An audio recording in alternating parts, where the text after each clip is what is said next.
Back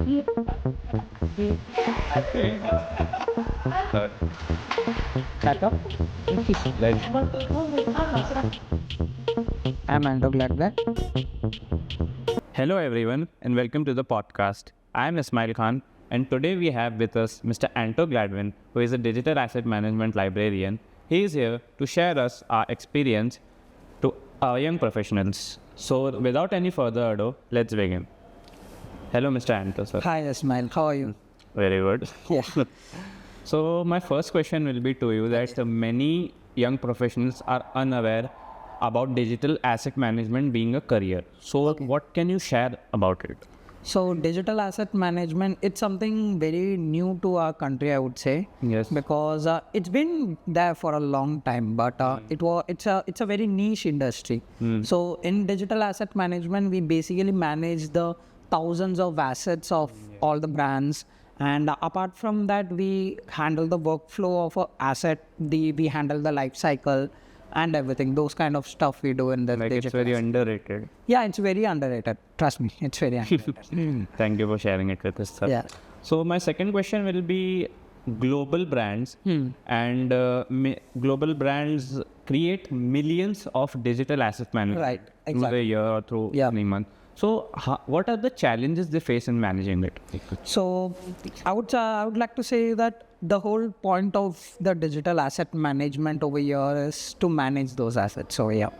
So that is like, I would say, for instance, I personally, being a librarian, handle thousands of data per day. It's like some days it's thousands, some days it's hundreds. It depends upon the production side.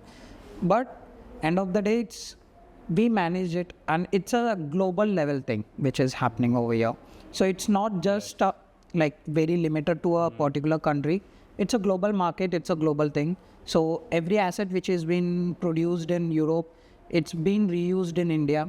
So, but as a consumer, as a customer, or as an audience, no one is much aware about those things. Yes, you have to manage it on different countries and different teams. How Yeah. do it? So like as you guys would have learned, now our world is a global village. Yes. So this term we quite often hear in our studies.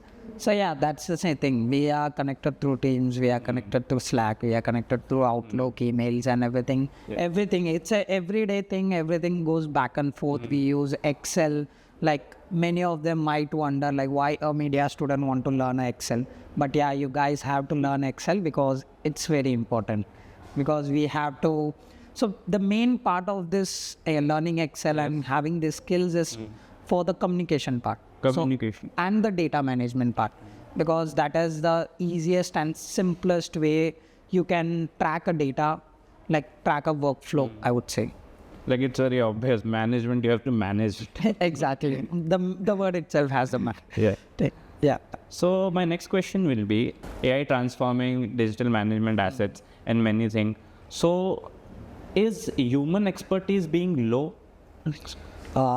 Okay, so that's a good question, I would say, because initially when I joined the digital asset management as a librarian, I had zero knowledge about this industry. I was never aware about such thing being in existence. But when I joined, most of our work used to happen manually. Let it be a JSON ingestion, let it be a upload, let it be a download, all the metadata population, everything from like 1 to 0, like everything has to be done manually. But it's been 2 years me working in this field, and I can see most of the part has been automated. Like let it be a upload of assets, or let it be downloads, or let it be metadata population. These kind of things and everything, like even keywords and SEO kind of thing are being automated. And I think in future more things are going to be automated, but that doesn't mean it's going to replace our human, because eventually as a human we need, it's the presence is required to see that the quality is being achieved, because end of the day it's just a machine. It can't think for itself, so it can mess up a lot of things, and it's been messing up a lot of things, and we as a human used to like clear out those Yes, in today's creative field, AI is very like yeah giving prompts and like helping people Yeah, it helps, but in one way or the other, it does kill the creativity, I feel, Yes. in the audience and everyone perspective. Thank you, sir. Yeah. So my next question will be, as businesses create more digital management assets, so what is the biggest challenge you face in managing? The biggest challenge would be, I don't know what to point out over here. Is it like the quality of the product, or like, because you know what, like the problem with this, the main connection, the main communication happens between the product managers and the producers and the production house. So if a single asset goes wrong anywhere, like all over the line of the production, Yes. and if it's not being noticed somewhere and it ends up in the dam, then later on it becomes a big hustle, like not a hustle, it becomes a big trouble for us to track down the asset. And moreover, it's not just about tracking the asset, it's about the rework. So let's take for example, let's assume like L'Oreal has created one poster advertisement for Maybelline.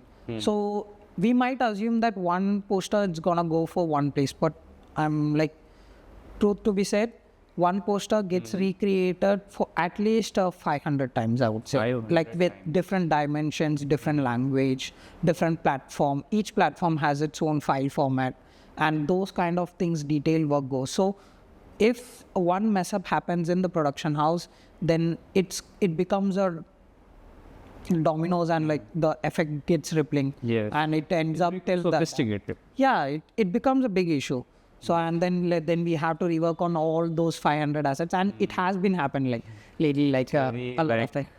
Yeah, it's really a tense thing, because you know, out of all the 2000 assets, you have to figure out like which asset went wrong there. Yeah.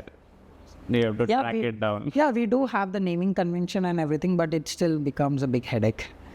Thank you for sharing with us. Yeah. So lastly, my question will be, what can you share with our young professionals who is watching this video and trying to learn something from you? Okay, you don't have to learn something from me, because even I'm learning right No, now. from your experience. Yeah, so I would say, I would ask you guys to stay curious. Like always stay curious, always be in a urge to learn something new, because the world is wide, the world is so big that I would say the work which I am doing right now in the DAM is nothing compared to the whole DAM platform.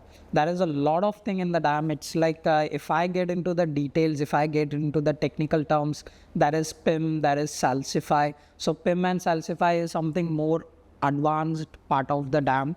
Like it's not just about managing the assets, it's more about the workflow, like where the assets have to flow from which platform to which, like all those things happens in DAM. And moreover, a lot of procedures also goes with when it comes to clinical data.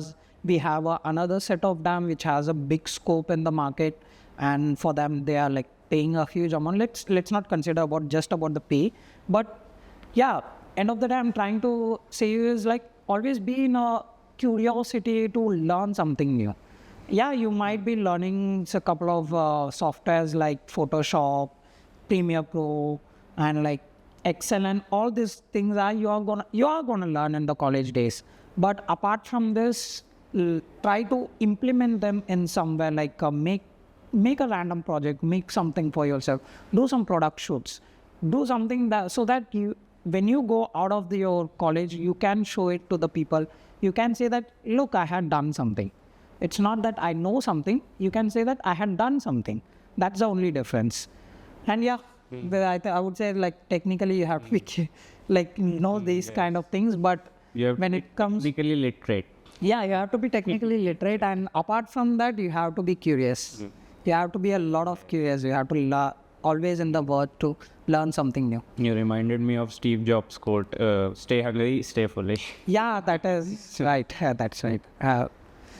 But I think I assume even you are doing good with your. So let's end this podcast. Yeah. Lastly, I want to say thank you to Mr. Anto Gladwin, sir, for giving us a precious time and coming here and educating our young professionals about your experience at digital management. Yeah, and I will thank you, Ismail, for like taking this interview. I think you also did a pretty good job. I think we both did a pretty good job. Oh yeah. I think the camera. I know. Yeah, it's quite difficult. Like. So let's end this podcast.